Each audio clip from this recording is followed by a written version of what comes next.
Math science કોર્નરમાં આપ સૌનું ફરીથી સ્વાગત છે.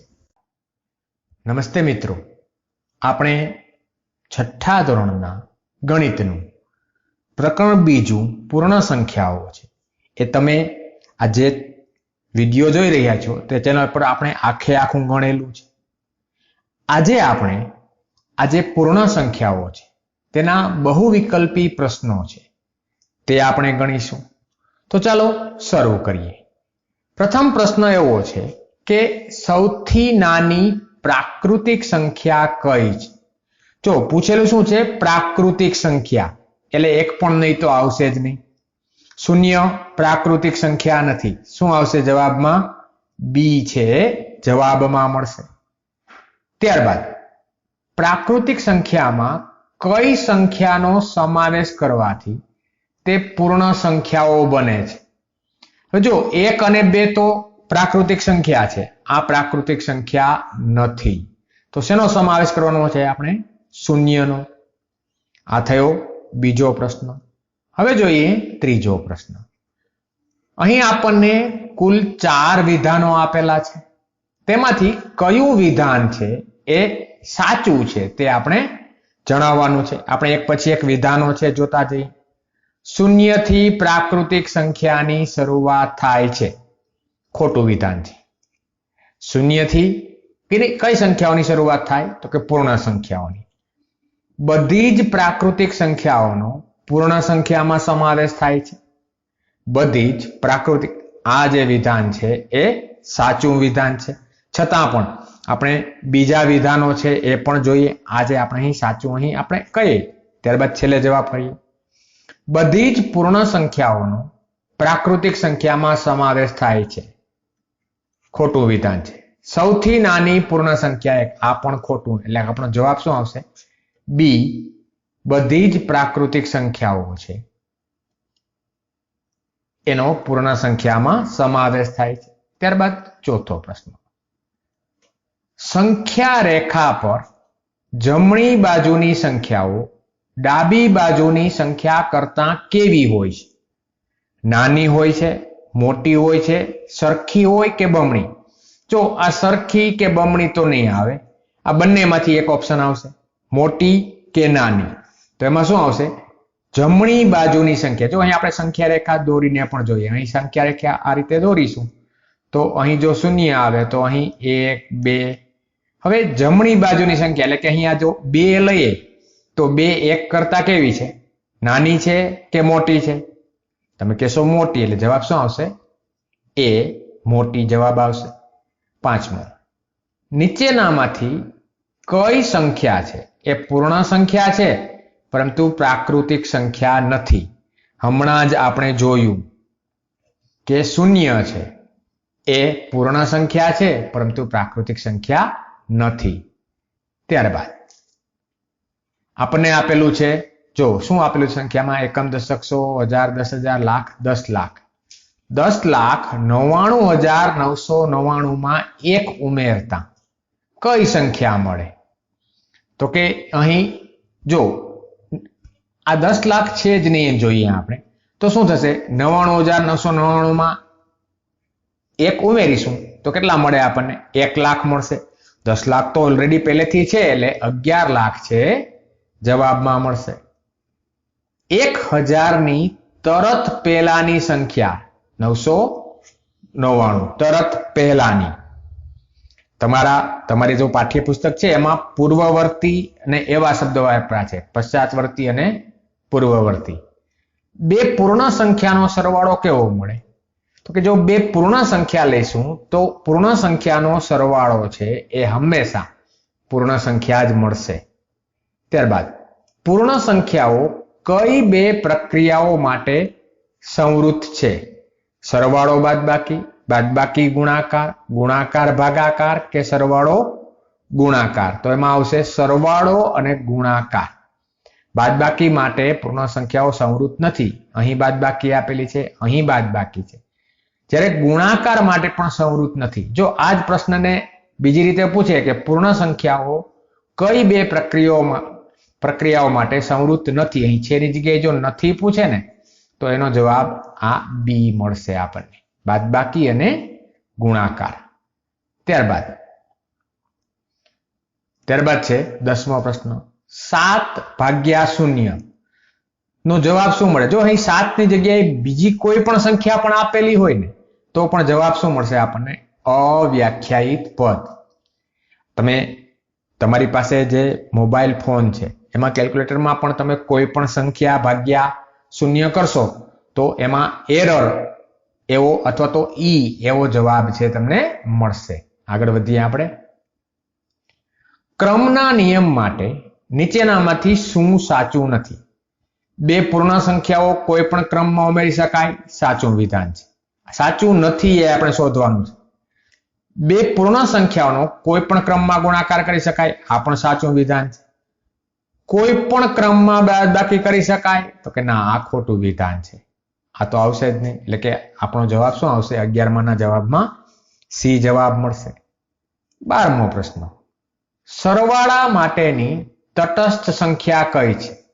જો તટસ્થ સંખ્યા એટલે એવી સંખ્યા જે ઉમેરવાથી આપેલી સંખ્યામાં કંઈ ફેરફાર ન થાય, તો શું મળશે? 0. ગુણાકાર માટે અહીં પણ તટસ્થ સંખ્યા એટલે ગુણાકાર કરવાથી તે સંખ્યામાં કંઈ ફેરફાર થતો નથી, એટલે કે અહીં જવાબ આવશે 1. ત્યારબાદ આપેલી સંખ્યામાંથી કઈ સંખ્યા બાદ કરતા તેના તરત પહેલાની સંખ્યા મળે? આપેલી સંખ્યામાંથી કઈ સંખ્યા બાદ કરતા તરત પહેલાની સંખ્યા જોઈએ છે આપણે. 0 બાદ કરવાથી તો શું મળશે?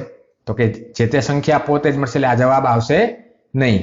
તો શું જવાબ આવશે? તો કે 1, તરત પહેલાની સંખ્યા. 1 બાદ કરો એટલે તરત પહેલાની, અને 1 ઉમેરશો એટલે તરત પછીની સંખ્યા છે મળશે.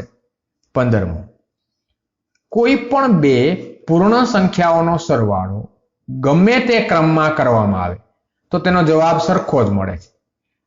આ જે ગુણધર્મ છે તેનું નામ શું છે? તો કે ક્રમ છે ને, એટલે જવાબ શું આવશે? ક્રમનો ગુણધર્મ.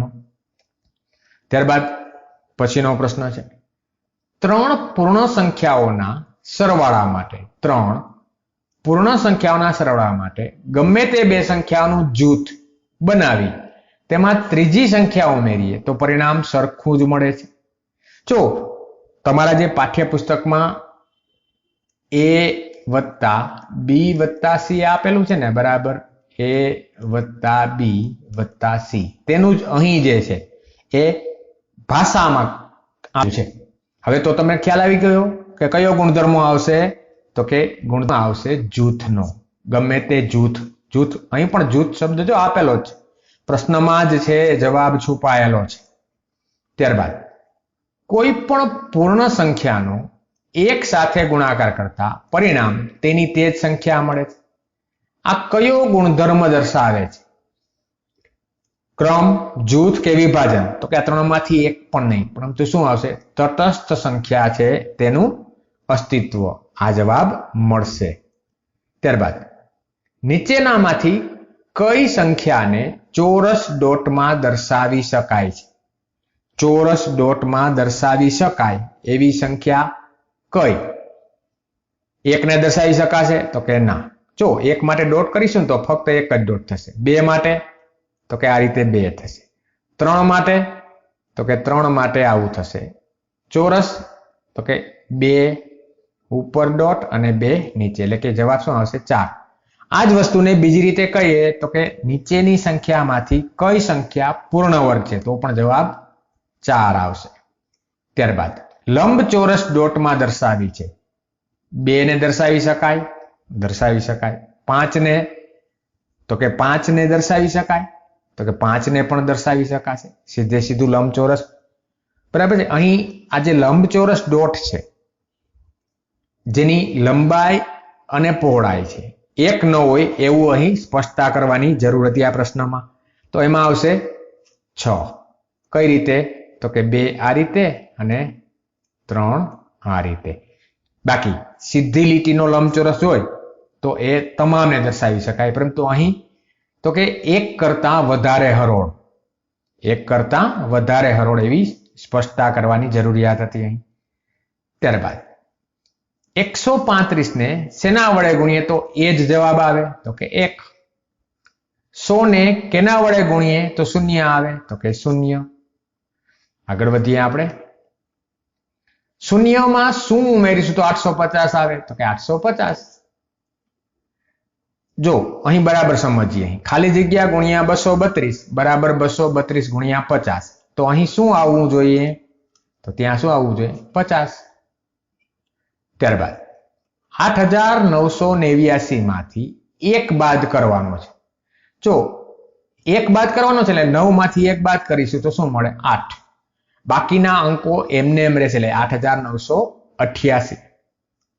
ત્યારબાદ 32000 માંથી 1 બાદ કરવાનો છે. 32000 માંથી 1 બાદ કરી અને 1 ઉમેરવો છે. જો અહીં બાદ બાકી અને સરવાળો નહીં કરીએ આપણે, 1 બાદ કરવાનો છે 1 ઉમેરવાનો છે એટલે જે તે સંખ્યા પોતે જ મળશે. એટલે 25 માના જવાબમાં શું આવશે બી 32000 પોતે. આ રીતે બાદ બાકી કરો એમાં 1 ઉમેરો, એને બદલે 1 બાદ કરવાનો છે અને 1 ઉમેરવાનો. એટલે કે આપણે કંઈ પણ ઉમેરવાનું નથી કે કંઈ પણ બાદ કરવાનું નથી. જો આવડી મોટી સંખ્યા જોઈને તમને એમ થાય કે આનો જવાબ છે એ કઈ રીતે મળશે, પરંતુ જો તરત પછી આવતી સંખ્યા માટે શું કરવાનું, છેલ્લા 2 અંકમાં 1 ઉમેરવાનું. આગળના અંકો એમને એમ રહેશે એટલે 19 માં 1 ઉમેરીશું તો શું મળે 20. કેમાં છેલ્લે જવાબ 20 છે તો કે આ અગાઉના અંકો છે એમને સમાન રહેશે. ત્યારબાદ આવડી મોટી બધી સંખ્યા આપેલી છે, એની આગળ કઈ સંખ્યા આવે અને પાછળ કઈ સંખ્યા આવે. તો પ્રથમ તો પાછળ આવતી સંખ્યા છે ને એ જોઈએ. અહીં આ શૂન્ય છે ને એની જગ્યાએ શું આવવું જોઈએ 1 આવવું જોઈએ. એની જગ્યાએ શું આવવું જોઈએ 1. તો કે અહીં છે અને અહીં છે, 3 ઓપ્શનમાં આપેલું છે. આ ઓપ્શન તો આવશે જ નહીં.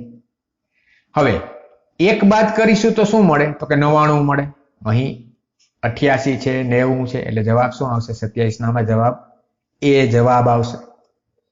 ત્યારબાદ 28મું, 30000 ની પહેલા આવતી સંખ્યાઓ કઈ કઈ. એટલે કે જો અહીં 30000 છે, 30000 માંથી 1 બાદ કરીશું તો કઈ આવશે 29999. ત્યારબાદ 98 અને 97 જવાબ શું આવશે એ. 28 માં જવાબ શું આવશે એ છે જવાબ મળશે. 29મો પ્રશ્ન જોઈએ. જો અહીં આ જે પ્રશ્ન છે એ આપણે અલગ અલગ રીતથી સરવાળો કરીને પણ થઈ શકે, પરંતુ સરવાળો હું કરવાનો નથી. એકમનો અંક 7, 0 અને 4. હું ફક્ત ને ફક્ત એકમના અંકનો સરવાળો કરું છું. 7 ને 3 10 ને 1 11. એકમનો અંક શું આવે 1, એટલે કે આ જવાબ તો આવશે નહીં. 3 માં 1 આવેલો છે. હવે તો કે જો દશકનો અંક અહીં 7 અને 3 10. જો અહીં એકમનો અંકનો સરવાળો કર્યો ને ત્યારે 1 વધી હતી, એટલે કે છેલ્લો 11 આવતો હોય ને એવો જવાબ આવશે. એટલે કે આ તો નહીં આવે, આવડો મોટો સરવાળો થઈ શકે નહીં. તો જવાબ શું આવશે 1311. સરવાળો કરીને પણ ચેક કરી જોઈએ આપણે. 534 વત્તા 200 વત્તા 577. 7 ને 3 10 ને 1 11 નો 1 વધી પડી 1. 7 ને 3 10 ને 1 11 નો 1 વધી પડી 1. 5 ને 5 10 ને 2 12 ને 1 13. 1311. અને બીજી રીતે પણ કરી શકાય, અને બીજી રીતે પણ કરી શકાય, પણ એ રીત છે એ આપણે હવે પછીના વિડીયોમાં જોઈશું. આપણે અહીં પણ જો 8 ને 9 ને 1 10, છેલ્લો અંક શૂન્ય આવવો જોઈએ, 4 એ 4 માં છે. તો હવે આ 3 દશકનો અંક 10 એટલે કે 11, છેલ્લો 10 આવવો જોઈએ, 10 પણ બધામાં છે. તો હવે 3 ને 2 5, દશકનો અંક શું આવો, શતકનો અંક 5 આવવો જોઈએ, એટલે 5510 છે, 5610 છે એ જવાબમાં મળવો જોઈએ. જો સરવાળો કર્યા વગર મેં શું કર્યું છે એ બરાબર સમજીએ. તો પહેલા તો એકમનો અંક જોઈએ. 8 ને 1 9, 9 ને 1 10, એટલે એકમનો અંક શું આવવો જોઈએ 0 આવવો જોઈએ. એક વધી છે એ બાજુમાં આપી દઈએ આપણે. 7 ને 3 10 ને 1 11. 11 નો 1 વધી અહીં બાજુમાં આપી દઈ. 3 ને 2 5 અને 1 6 એટલે કે 610 5610. આ સાથે છે આ વિડીયો છે એ આપણે અહીં પૂરો કરીએ છીએ. હવે પછીના જે પ્રશ્નો છે એ હવે પછીના વિડીયોમાં ગણીશું. ત્યાં સુધી આવજો દોસ્તો.